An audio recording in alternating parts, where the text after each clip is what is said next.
검찰특별수사본부가 최순실 게이트 수사를 마치고 자료를 모두 특검으로 어제 넘겼죠. 특검은 이번 주까지 기록 검토를 마치겠다는 계획입니다. 차정윤 기자 나오십시오. 네, 사회부입니다. 네. 자, 우선 사무실 공사는 다 끝났다면서요? 네, 그렇습니다. 선릉역 앞에 마련된 특검 사무실 공사가 마무리돼 오늘부터 입주를 시작했습니다. 지금까지는 박영수 특별검사의 개인 변호사 사무실이나 제3의 장소에서 회의나 기록 검토 등 사전 작업이 진행되는데 이제 비로소 박영수호의 사무실이 갖춰진 겁니다. 박 특검 역시 오후부터는 대치동 사무실에서 업무를 진행하고요. 내일부터는 아예 대치동 사무실로 출근할 예정입니다.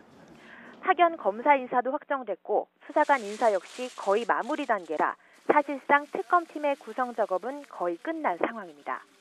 특검팀은 검찰로부터 넘겨받은 자료 검토 작업에 박차를 가하고 있는데요.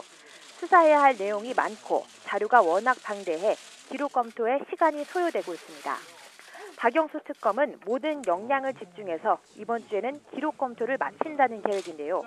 기록 검토가 끝나는 대로 관계자 소환 등 본격 수사를 진행한다는 계획입니다. 네. 검찰이 특검으로 방대한 자료를 넘겼다라고 했는데 주로 어떤 자료들입니까?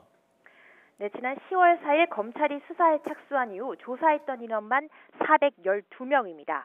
압수수색한 곳이 150개 장소이고 계좌를 추적한 사람이 73명, 또 214명에 이르는 관련자 통화 내역을 분석했는데요. 그런 만큼 수사 기록이나 주요 증거가 되는 압수품의 수도 많을 수밖에 없습니다. 검찰은 일단 확보한 자료와 수사 기록 대부분을 특검에 넘겼는데요. 특검이 검찰로부터 받은 자료 가운데 가장 중요하다고 할 만한 것은 역시 박근혜 대통령을 가장 가까이서 보좌 했던 안종범 전 수석과 정호성 전 비서관의 수첩과 휴대전화라고도 할 수 있습니다. 이것만 해도 양이 엄청난데요. 지난 2015년 1월부터 지난 10월까지 작성된 안 전 수석의 수첩이 17건이고 전체 쪽수로 따지면 510쪽에 달합니다.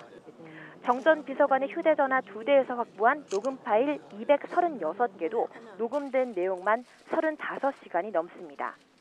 수사를 위해서 기본적인 내용 파악뿐만 아니라 주변 상황이나 맥락 등도 따져봐야 하는 만큼 선별된 특검 수사 인원들이 총동원돼 기록을 검토하고 있습니다.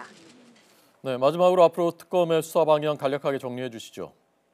네, 일단 가장 중요한 것은 재단 기금 모금과 관련해 뇌물 관련 혐의를 적용할 수 있을 것인가에 대한 부분입니다. 검찰이 고강도 조사를 진행했지만 관련자들에게 직권 남용이나 강요 혐의 정도만 적용되는데요. 검찰이 기업체와 국민연금, 기재부와 관세청 등에 대한 압수수색 자료와 기업 총수들에 대한 조사 내용 역시 모두 인계한 만큼 뇌물 관련 수사가 강도 높게 진행될 전망입니다.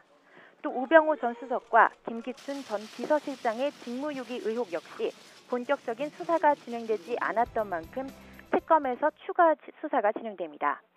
그 밖에 최 씨의 딸 정유라 씨의 입시와 학사관리 비위 의혹이나 사암병원의 의료법 위반 관련 내용 역시 최순득 씨 조사 내용 등을 검찰이 특검에 인계해 특검에서 본격적인 조사가 진행될 예정입니다. 지금까지 사회부에서 전해드렸습니다.